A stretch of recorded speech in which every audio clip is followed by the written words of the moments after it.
ये सुट्टा मारने वाले को कितने दिन नरक जाना पड़ता कोई संख्या नहीं।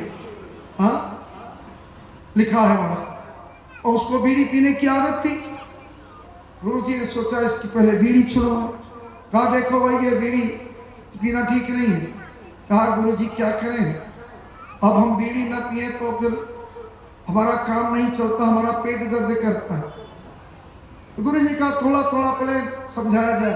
कहा अच्छा ठीक है, एक काम करो कि दिन में एक बार पी लिया करो। अब दिन में एक बार पीने लगा।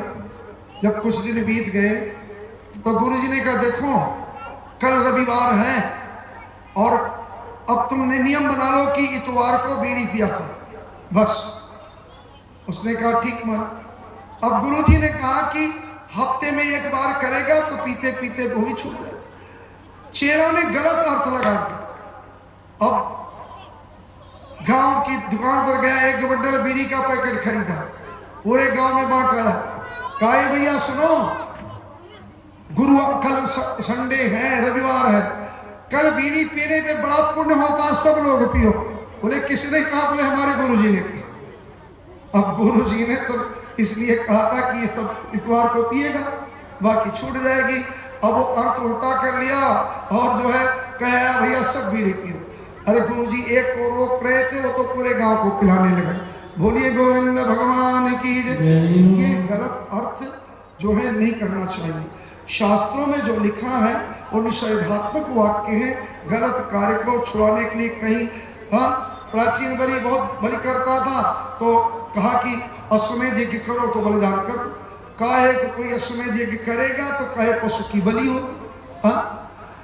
यहाँ पर प्राचीन वरी को नारद जी ने पूर्वजनोपाख्यान के माध्यम से उपदेश दिया महाराज। और इसके बाद जो है आगे जो है प्रचेता के वंश में के प्रचेता प्राचीन वरी के बेटे हुए प्रचेता और प्रचेता के पुत्र हुए प्राचेतस दक्ष। और इन दक्ष प्रजापति, ये दूसरे दक्ष हैं।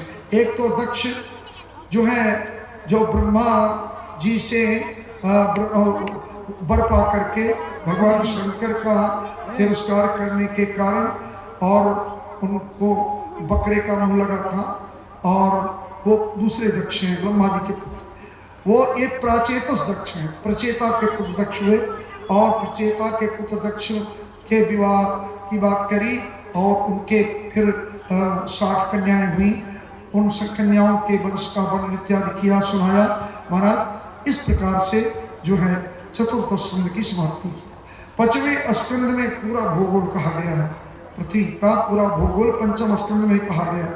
हाँ महाराज, मनु के दूसरे पुत्र जो थे ब्रह्मा जी, वो प्रियव्रत हुए। और प्रियव्रत बड़े जो है वो तेजस्वी थे। उन्होंने सोचा कि हमारे राज्य में सूर्य न अस्त हो, इसलिए सूर्य के समान तेजस्वी रथ पर चढ़ करके पृथ्वी की 7 परिक्रमाओं को किया।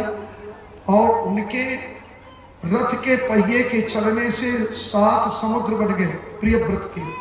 प्रियव्रत ने विश्वकर्मा की पुत्री के साथ विवाह किया और उससे उनके जो है जिसका नाम था बृहस्पति से विवाह किया। और उनके यहाँ पर जो है 10 पुत्र पैदा हुए। 10 पुत्रों का नाम बताते हैं कि जो है 10 पुत्र हुए जिनके नाम थे आग्नीथ, यज्ञजीव, यज्ञवाम, महावीर, हिरण्यरेता, धृतपृष्ठ, श्रवण, मेनाकति, वीतिहोत्र और कवि। इनमें जो 3 छोटे बेटे थे वो नैष्ठिक ब्रह्मचारी हो गए। बाकी बचे 7 बेटों को प्रियव्रत महाराज ने पृथ्वी के 7 द्वीप बनाए रथ के पहिए